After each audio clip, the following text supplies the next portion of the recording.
우주의 균형을 맞추겠다며 손가락 하나를 딱 튕겨서 생명체의 절반을 날려버린 타노스. 영화 어벤져스에선 그를 악당이라고 부르지만 압도적인 힘 앞에서 우리는 공포를 느꼈습니다. 그런데 말입니다. 이 영화 같은 이야기가 현실, 그것도 우리 자본주의 시장에서 매일 일어나고 있다면 믿으시겠습니까? 현실판 타노스는 보라색 피부도 아니고 근육질도 아닙니다. 그저 양복을 입은 인상 좋은 백발 할아버지일 뿐이죠. 바로 미국 연방준비제도 페드의 제롬 파월입니다. 이 사람이 금리 좀 올려야겠는데 하고 마이크를 잡고 한마디 하면 전 세계 주식시장이 파랗게 질려서 비명을 지릅니다. 반대로 이제 돈 좀 풀어볼까 하고 윙크를 한번 하면 죽어가던 코인도 부동산도 좀비처럼 다시 살아납니다. 도대체 이 할아버지들은 누구길래 우리가 투표로 뽑지도 않았는데 미국 대통령보다 더 강력한 힘으로 내 월급과 자산을 좌지우지하는 걸까요? 오늘은 세계 경제의 운전대를 잡고 있는 연준의 정체를 아주 낱낱이 털어보겠습니다. 자, 먼저 시간을 좀 거슬러 올라가 보죠. 연준이 없던 1900년대 초반 미국 경제는 그야말로 야생의 서부 그 자체였습니다. 당시엔 은행이 망하는 게 편의점 폐업하는 것보다 흔했습니다. 사람들이 야, 저 은행 곧 망한대 하고 소문을 듣고 우르르 몰려가서 예금을 다 찾아버리는 뱅크런이 일어나면 그 은행은 돈이 말라서 진짜로 망해버립니다. 문제는 여기서 끝이 아닙니다. 은행 A가 망하면 거기에 돈을 빌려준 은행 B도 망하고 B랑 거래하던 기업 C도 망하고 마치 도미노처럼 와르르 무너지는 거죠. 이걸 막아줄 최후의 보루가 아무도 없었던 겁니다. 내 돈을 맡겨놓고 왔는데 자고 일어나면 은행이 증발해 있다? 상상만 해도 끔찍하지 않나요? 결국 미국 의회와 금융가들은 결단을 내립니다. 안 되겠다. 불이 나면 불을 꺼줄 소방관이 필요하듯 은행이 돈이 없을 때 돈을 빌려줄 돈의 저수지를 만들자. 그렇게 해서 수많은 음모와 비밀 회동 끝에 1913년 지구상에서 가장 강력한 은행 연방준비제도가 탄생하게 됩니다. 그런데 여기서 잠깐, 여러분들은 연준을 국가기관이라고 생각하시나요? 아니면 사기업이라고 생각하시나요? 정답은 놀랍게도 둘 다입니다. 쉽게 말해 짬짜면 같은 조직이에요. 이게 무슨 소린가 싶지만 구조를 보면 정말 기가 막힙니다. 일단 연준의 가장 높은 사람들, 즉 정책을 결정하는 연방준비제도 이사회의 멤버들은 미국 대통령이 지명하고 의회가 승인합니다. 여기까지만 보면 영락없는 정부기관이죠. 공무원 느낌입니다. 하지만 미국 전역에 흩어져 있는 12개의 지역 연방준비은행의 지분은 누가 가지고 있을까요? 미국 정부? 아닙니다. 한 푼도 없습니다. 바로 뱅크 오브 아메리카, 시티은행 같은 민간은행들이 지분을 100% 가지고 있습니다. 어라? 그럼 주식회사네? 사기업이네? 네, 맞습니다. 민간은행들이 출자해서 만든 사기업의 형태를 띠고 있죠. 하지만 이 민간은행들은 주주라고 해서 야, 금리 내려 라고 경영에 간섭할 수 없습니다. 그냥 정해진 배당금 6%만 꼬박꼬박 받아갈 뿐이죠. 도대체 왜 이렇게 복잡하고 이상한 혼종을 만들었을까요? 이유는 딱 하나입니다. 정치로부터의 독립 때문입니다. 만약 연준이 100% 정부 기관이라면 어떻게 될까요? 선거철만 되면 대통령이 찾아와서 조를 겁니다. 어이 의장 양반, 나 재선해야 되니까 돈 좀 팍팍 풀어서 경기 좀 띄워봐. 주가 좀 올리자고. 이러면 나라는 인플레이션으로 망하겠죠? 반대로 100% 민간은행 마음대로라면 자기들 이익 챙기느라 서민 경제는 나몰라라 할 겁니다. 그래서 연준은 정부의 눈치도 보지 않고 민간은행의 탐욕에도 휘둘리지 않도록 아주 교묘하게 설계된 독립된 타노스가 된 것입니다. 대통령이 아무리 뭐라고 해도 파월 의장이 어쩔 건데 하고 무시할 수 있는 이유가 바로 여기에 있죠. 자, 이제 연준이 누구인지는 알았습니다. 그렇다면 이 타노스는 도대체 어떤 무기를 가지고 싸우길래 전 세계를 벌벌 떨게 만드는 걸까요? 결론부터 말씀드리면 연준은 3가지의 절대 무기를 가지고 있습니다. 첫 번째 무기는 연준이 가진 가장 기본적이면서도 가장 파괴적인 무기, 바로 기준금리입니다. 이건 쉽게 말해 돈의 수도꼭지입니다. 경기가 너무 뜨거워서 물가가 미쳐 날뛴다. 그럼 연준은 수도꼭지를 잠급니다. 물이 안 나오니 사람들은 목이 마르고 돈을 구하기도 힘들어지죠. 소비는 줄고 투자도 줄어듭니다. 그럼 자연스럽게 뜨거웠던 물가가 식게 되겠죠. 반대로 경기가 얼어붙어서 다들 죽겠다 싶으면 수도꼭지로 확 틀어버립니다. 돈이 콸콸콸 쏟아지니 사람들이 다시 집도 사고 주식도 하고 공장도 돌리는 거죠. 생각보다 간단한데 싶으시죠? 하지만 이 무기에는 치명적인 단점이 있습니다. 바로 샤워기 물 온도 조절과 똑같다는 겁니다. 샤워를 할 때 물이 차가워서 온수 쪽으로 레버를 돌렸는데 갑자기 뜨거운 물이 확 나와서 아 뜨거! 한 적 있으시죠? 연준도 똑같습니다. 경기 좀 시켜볼까 하고 금리를 올렸는데 시차 때문에 6개월 뒤에 경제가 아예 얼어 죽어버리거나 돈 좀 풀까 했는데 나중에 물가 폭탄이 터지는 시기죠. 그래서 파월 의장이 맨날 욕을 먹는 겁니다. 야, 운전 똑바로 안 해! 하고 말이죠. 두 번째 무기는 양적 완화입니다. 만약 금리를 0%까지 내렸는데도 경제가 안 살아나면 어떡하죠? 수도꼭지를 끝까지 틀었는데도 물이 안 나오면요. 이때 연준은 바로 금지된 무기를 꺼냅니다. 바로 양적 완화입니다. 이건 쉽게 말해 연준 지하에 있는 돈 복사기를 켜서 돈을 마구 복사해낸 다음 그 돈으로 시중에 있는 채권을 마구마구 사들입니다. 그냥 헬리콥터를 띄워서 공중에 돈을 뿌리는 것과 똑같아요. 2008년 금융위기 때 그리고 2020년 코로나 때 지구가 멸망할 뻔했을 때 연준이 이 치트키를 써서 세상을 구했습니다. 하지만 세상에 공짜 점심은 없죠. 이때 너무 많이 뿌린 돈이 지금의 살인적인 물가 상승, 인플레이션이라는 괴물을 키워낸 겁니다. 참고로 요즘은 반대로 돈을 빨아들인다고 해서 양적 긴축이라고 하는데 이건 여러분 주머니에 있는 돈을 거대한 진공청소기로 슉 하고 빨아들이는 거라고 보시면 됩니다. 무섭죠? 넥티. 마지막 세 번째 무기는 입털기입니다. 이건 돈 한 푼 안 쓰고 시장을 조종하는 고난도 심리 기술입니다.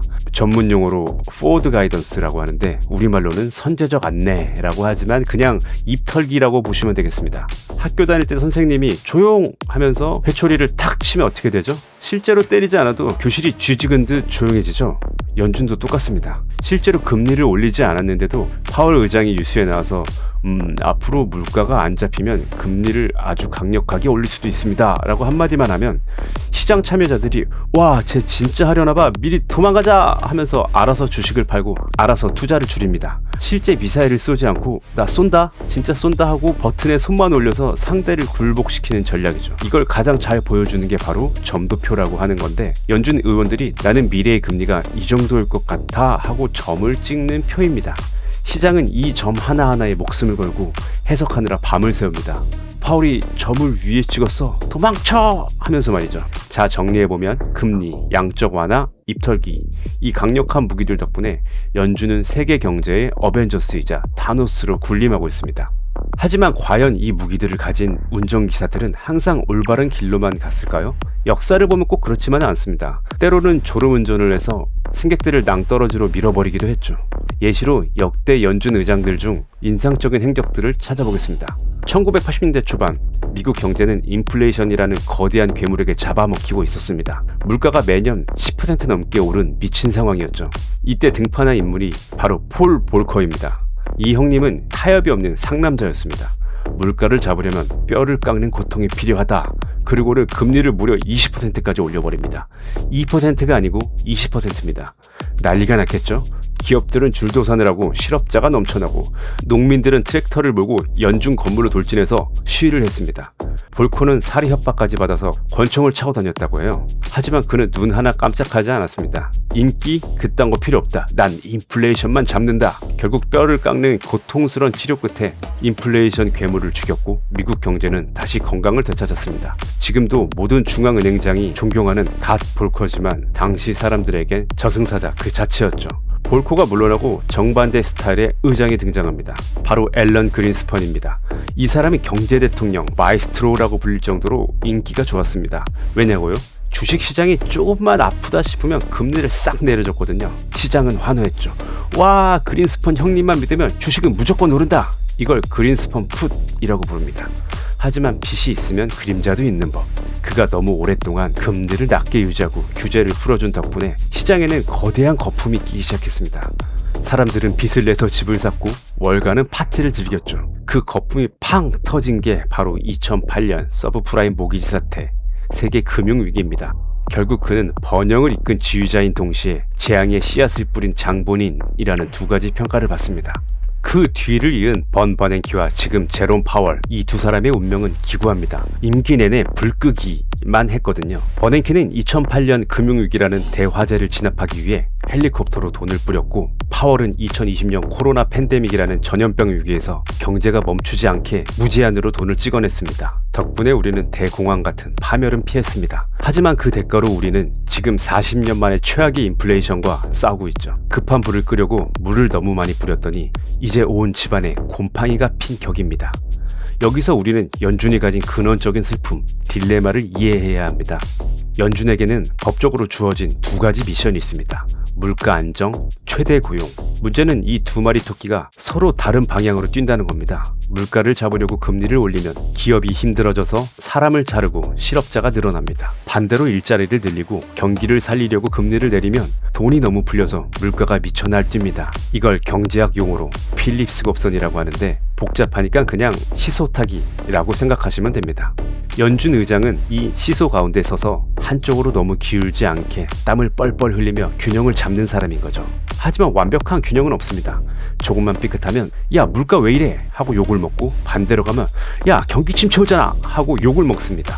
이게 바로 경제 대통령의 고독한 운명입니다.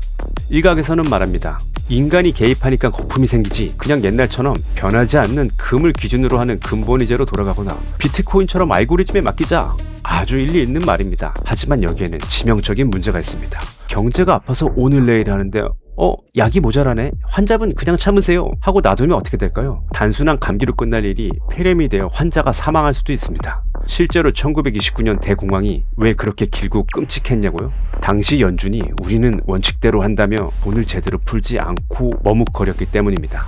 결국 연준은 완벽해서가 아니라 대안이 없어서 존재하는 겁니다. 자동차 사고가 날 위험이 있다고 해서 다시 말을 타고 부산까지 갈 수는 없는 노릇이니까요. 우리는 운전기사가 졸음 운전을 하지 않도록 감시하면서 이 차에 타고 계속 갈 수밖에 없는 운명인 거죠. 그런데 이 운전기사가 워낙 힘이 세고 또 민간은행이 지분을 가진 기묘한 구조이다 보니 세간에는 아주 소름 돋는 괴담이 떠돌기도 합니다. 혹시 1912년 침몰한 타이타닉호에 연준 설립을 반대했던 거물 3명이 타고 있었던 거 아시나요? 반대로 연준을 기획한 JP모건은 배 타기 직전에 표를 취소해서 살아남았고요. 과연 우연일까요?